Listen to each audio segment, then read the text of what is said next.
Before he became president, Ulysses S. Grant was a soldier, a man forged in battle and defined by determination. Born in 1822 in Point Pleasant, Ohio, Grant grew up quiet, humble, and hardworking, traits that would later shape his leadership. He graduated from West Point in 1843, not at the top of his class, but with grit that set him apart. During the Mexican-American War, Grant proved his courage and resourcefulness on the battlefield. But after the war, life wasn't easy. He struggled with poverty, failure, and even rumors of drinking. For years, Grant worked odd jobs, a farmer, a store clerk, just to survive. Many thought his story was over, but history had other plans. When the Civil War erupted in 1861, Grant returned to serve the Union. His leadership was calm but relentless. He believed in fighting to win, not to impress. Grant's first major victory came at Fort Donelson,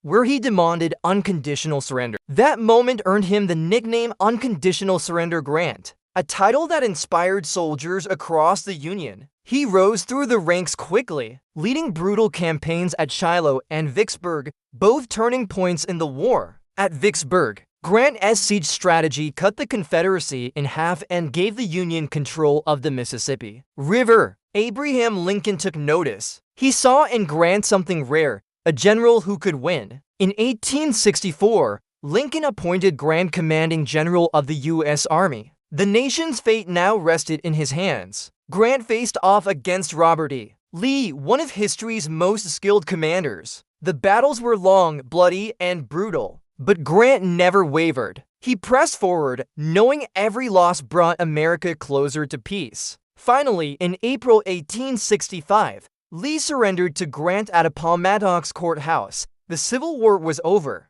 Grant showed compassion. He refused to humiliate the defeated South, saying, "Let them return home in peace." That mercy helped heal a broken nation. Lincoln called Grant the quiet hero of the Union. Just months later, Lincoln was assassinated. The victory that united America also broke its heart. Grant's popularity soared, and in 1869, he became the 18th President of the United States. He entered office determined to rebuild the country, protect civil rights, and restore trust in government. But peace brought new battles, corruption, political scandals, and divisions that tested his leadership. Grant wasn't perfect, but his integrity stood strong. He fought for equality and justice. When many turned away, he created the Department of Justice and crushed the Ku Klux Klan's violence through federal enforcement. For a former soldier, his greatest fight became the one for peace, fairness, and unity. After 2 terms, Grant left the presidency with mixed reviews, admired by some,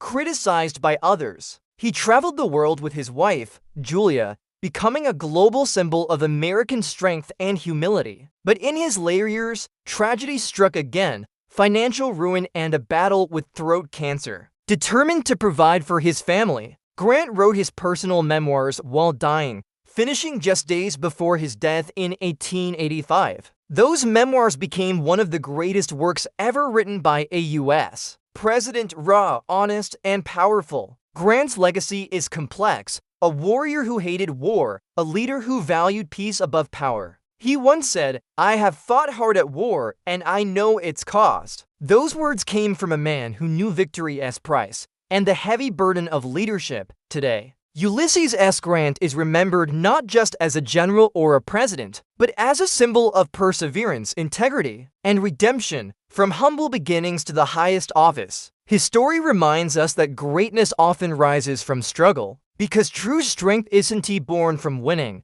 It's forged in the will to keep going. This is the legacy of Ulysses S. Grant, the soldier who fought for peace, and the president who fought for justice. If you found this president interesting or learned something new, please like, comment, and subscribe for more. Check out the other US presidents on the channel, and as always, thanks for watching.